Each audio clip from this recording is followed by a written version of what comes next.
Bobo. And ladies and gentlemen, we have a treat for you. The one and only Bluz.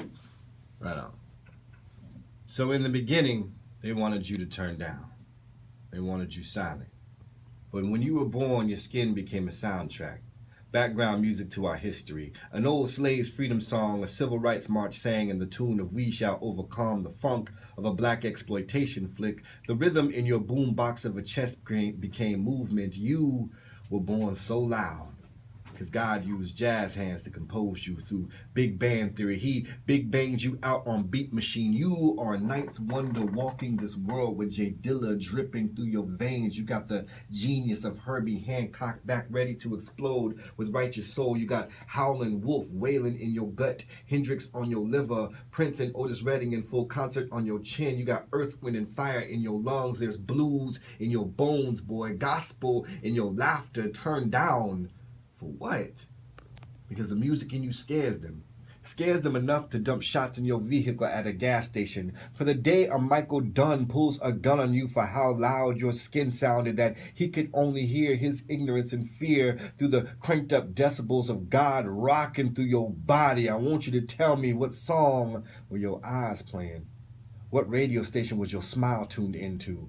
Black boy, it must have been a proud one. It must have been heaven, and you were seventh caller because you won grand prize of getting called home. You and Trayvon are playing the theme songs that these black boys tend to die to. Turn down. For what? So they can forget how beautiful you sounded.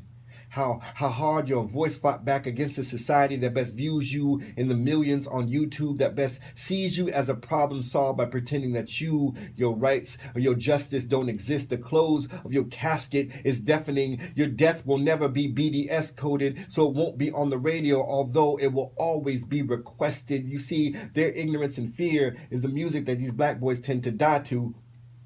Sounds like they got prison bars to rhyme through, like they got a shoddy record deal of a court-appointed lawyer and got screwed. We can't pump up the jam like we used to. Too busy ducking down and dodging bullets aimed at you. This caliber of music they're giving these black boys to dance to is dangerous and won a Grammy for selling mass hysteria. Track produced by Jim Crow America. They threw you a holy mackerel of a Macklemore MC, red herring, so you could be distracted from hearing that Chicago and Oakland still got black boys dying, that Charlotte and LA still got black boys dying. The sound of their bodies falling was so turned up. The sound of mothers crying was so turned up that eardrums erupted and faded into white noise. Black boys, they're trying to silence you one injustice at a time, trying to mute your soul symphony, trying to snatch the plug on your electricity of a block party of a life. But I don't ever want you to forget the volume of your greatness, how scared they are of how big you sound. And when they ask you to keep your spirit down, that's when you turn around, show them how your soul gets crunk. You open up your mouth and let the sound of God pour out, and you tell them, turn down for what?